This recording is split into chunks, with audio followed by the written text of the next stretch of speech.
दर्शक महानुभावहरू, बङ्गलादेशमा विद्यार्थीहरूले गरेको प्रदर्शनले उग्र रूप लिएपछि पछिल्लो समयमा बङ्गलादेशमा रहेका बहुसंख्यक मुस्लिम समुदायहरूले त्यहाँका अल्पसंख्यक हिन्दू र बुद्धिस्ट समुदायहरूमाथि विभिन्न किसिमको आक्रमणहरू गरेको समाचारहरू यतिखेर भारतीय सञ्चार माध्यमहरूबाट बाहिर आइरहेको छ।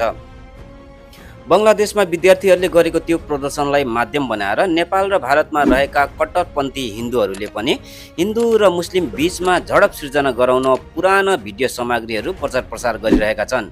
भारतीय गोदी मिडियाहरूले प्रचार प्रसार गरिरहेको उक्त पुराना भिडियो र तस्विरहरू गलत भएको र बङ्गलादेशमा त्यस्तो कुनै किसिमको आक्रमण नगरेको बङ्गलादेशमा रहेका विभिन्न व्यक्तिहरूले जनाएको छ। भारतीय गोदी मिडियाहरूले त्यस किसिमको भ्रामक समाचार सम्प्रेषण गरेपछि बङ्गलादेशमा रहेका मुस्लिमहरूले नै बङ्गलादेशमा रहेको हिन्दू र बुद्धिस्ट मन्दिरहरूको रात दिन खटेर सुरक्षा गरिरहेको भिडियो सामग्रीहरू यतिखेर सामाजिक सञ्जालमा भाइरल भइरहेको छ।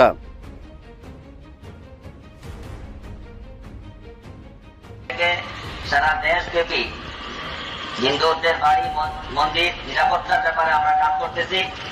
আমরা আপনাদের সাথে শুধু 1 মিনিট কথা বলে আমাদের নাম্বারটা দিয়ে যাব। গেট খোলার কোনো প্রয়োজন নাই, গেটের ভিতরে আপনারা আমাদের নাম্বারটা শুধু নিয়ে নেন। আমরা অত্যন্ত বিনীতভাবে একবারে নিরাপত্তার পরিপূর্ণতার সাথে আত্মার সাথে আপনাদেরকে আশ্বস্ত করতেছি, আপনারা গেট খোলার দরকার নাই, ভিতর দিয়ে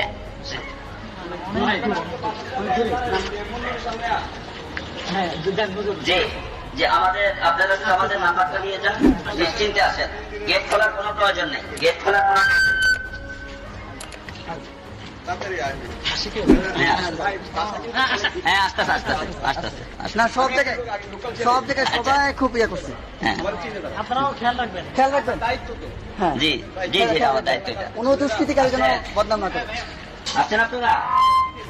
আপনাদের কোনো সমস্যা হচ্ছে নেই? আলহামদুলিল্লাহ, আপনারা আমাদের নাম্বারটা নেন 01711327047। জি জিলানি জি। কোন রকমের কেউ আসলে আশেপাশে কোনো হুমকি দিলে কোনো কিছু করলে भारतीय गोदी मिडियाहरूले त्यस किसिमको भ्रामक समाचार सम्प्रेषण गरेपछि बङ्गलादेशका एक एडभोकेट गोविन्द प्रामाणिकले त्यस्तो कुनै किसिमको घटना नघटेको पनि जानकारी दिनुभएको छ। আমি অ্যাডভোকেট গোবিন্দ প্রামাণিক, মহাসচিব বাংলাদেশ জাতীয় হিন্দু মহাজোট। গতকাল বিকালে শেখ হাসিনার পদত্যাগের পরে এদেশের হিন্দু সম্প্রদায় মনে করেছিল যে তাদের উপর বিশাল একটা হামলা, লুটপাট, অগ্নিসংযোগের ঘটনা ঘটবে। কিন্তু গতকাল বিকালেই বিএনপি এবং জামাতের নেতারা তাদের নেতৃবৃন্দকে হিন্দুদের বাড়িতে হামলা, লুটপাট, অগ্নিসংযোগ যাতে না হয় এবং প্রত্যেক মন্দিরে যাতে পাহারা দেয় সেই ব্যবস্থা করার নির্দেশ দেয়। এবং গতকাল থেকে আমরা দেখেছি সেই পাহারা দিয়েছে। সাধারণভাবে হিন্দুদের উপরে বড় কোনো মন্দিরে কোনো হামলার ঘটনা ঘটে নাই। কিছু আওয়ামী লীগের হিন্দু নেতা আছে যারা বিভিন্ন সময় লম্পঝম্প করেছিল, তাদের বাড়িতে, শুধু হিন্দু বাড়ি না, মুসলিম আওয়ামী লীগ নেতাদের বাড়িতেও হামলা হয়েছে, লুটপাট হয়েছে এবং সামান্য কিছু সুযোগ সন্ধানী এলাকা ভিত্তিক তারা কিছু সামান্য মন্দিরে হামলা করেছে, সেটা ব্যাপক বিষয় না। কিন্তু আমরা দেখলাম যে ভারতের রিপাবলিক এইটাকে নিয়ে ব্যাপকভাবে রুমার ছড়াচ্ছে, নানান কিছু মিলে উদ্ভট কথাবার্তা বলছে। এবং আজকে দেখলাম শেখ হাসিনার নিয়ে তারা কাহিনী তৈরি করছে, বঙ্গবন্ধুর স্ট্যাচু মানে ভাঙছে, সেটা নিয়ে তারা খুব দুঃখে সাগরে ভাসছে। আমার এক সাংবাদিক ফোন দিয়েছিলাম, তাদের বলেছি যে আপনারা যদি শেখ হাসিনার জন্য যদি এত কান্না আপনাদের মধ্যে আসে, তো শেখ হাসিনা ভারতে গিয়েছে, আপনারা ভারতের প্রধানমন্ত্রী নরেন্দ্র মোদীকে সরিয়ে শেখ হাসিনাকে আপনারা প্রধানমন্ত্রী হিসেবে ঘোষণা করেন, সে ভারতও রক্ষা করতে পারবে, আপনার 7 সিস্টারও রক্ষা করতে পারবে। আপনারা তো প্রতিদিন বলতেছেন যে শেখ হাসিনা না থাকলে ভারতে 7 সিস্টার থাকবে না।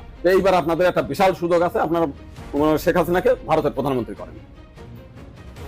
बङ्गलादेशमा विद्यार्थीहरूले गरेको आन्दोलनलाई त्यहाँका बङ्गलादेशी सेनाहरूले पनि साथ दिएको भिडियो यतिखेर सामाजिक सञ्जालमा भाइरल भइरहेको छ। भिडियोमा प्रदर्शनकारी विद्यार्थीहरूले बङ्गलादेशी आर्मीसँग हात मिलाउँदै हिँडिरहेको भिडियो सामाजिक सञ्जालमा भाइरल बनिरहेको छ। त्यति मात्र होइन, आर्मी स्वयं आन्दोलनमा सहभागी भएर पनि नारा लगाइरहेको छ। पत्याउनुहुन्छ? हेर्नुहोस् यो भिडियो।